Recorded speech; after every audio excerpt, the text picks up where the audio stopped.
মা গো মা, আমার কি হয়েছে দেখো গো মা, আমার কি হয়েছে? ও মা, তোর কি হয়েছে? ও মা, আমার শরীরে কি করতেছে গো মা, আমি বুঝতেছি না গো মা, কি করতে। ও মা, আমার জ্বর হয়ে গিয়েছে। ও মা, আমার মেয়েটার জ্বর হয়ে গিয়েছে গো, আমার মেয়েটার জ্বর হয়ে গিয়েছে। মা, আমার কাশি হয়েছে।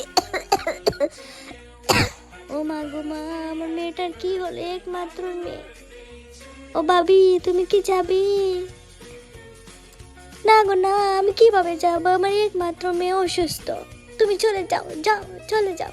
আমি আমার মেয়ে তো যাবো না, চলে যাও তুমি। চলে যাচ্ছি, চলে যাচ্ছি। এই কার থেকে কি বেটি এসেছে, আমি কি আমার মেয়ে তো যাবো? ও ভাবি, কি এসেছে? না, অমুক এসেছে, আমি যাব না বলে। আহারে, আমিও তো এসেছি তোমাকে নেব।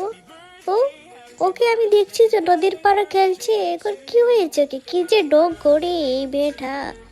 ও বাবাকে, ও বাবিকে খেতে দাও, বাবাকে সরে দাও, সরে দেবে। মেয়েটা আসছে আমাকে ভুল ধরতে। আমি জানি আমার মার কি হয়েছে। ও গো মা, আমাকে চিংড়ি মালাইকারি গো মা করে দাও। ও গো মা, আমি দিচ্ছি, দিচ্ছি, আমার একমাত্র মেয়ে, আমি তাকে চিংড়ি মালাইকারি করে দিব না তো কি করে দিব গো। প্রথমে এই ছোটো ছোটো চিংড়িগুলো নিয়ে আমি ক্লিন করে ফেলছি। কত যে কষ্ট গো চিংড়ি। এখন আমি এই চিংড়িগুলো সব পরিষ্কার করে এখন একটা পাত্র তেল দিয়ে সমস্ত মশলাপাতি সবটা দিয়ে আমি চিংড়ি মালাইকারি করে ফেলছি। আপনারা সবাই যদি চান এভাবে রাঁধতে পারবে আমার চিংড়ি মালাইকারি।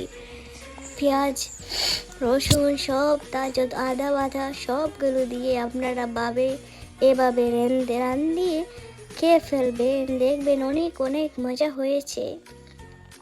আরে কি যে মজা করে রাঁধছি, আমার মেয়েটা কি অসুস্থ, আমার মেয়েটা খাবে, বেশি বেশি করি আমার মেয়েটা খাবে।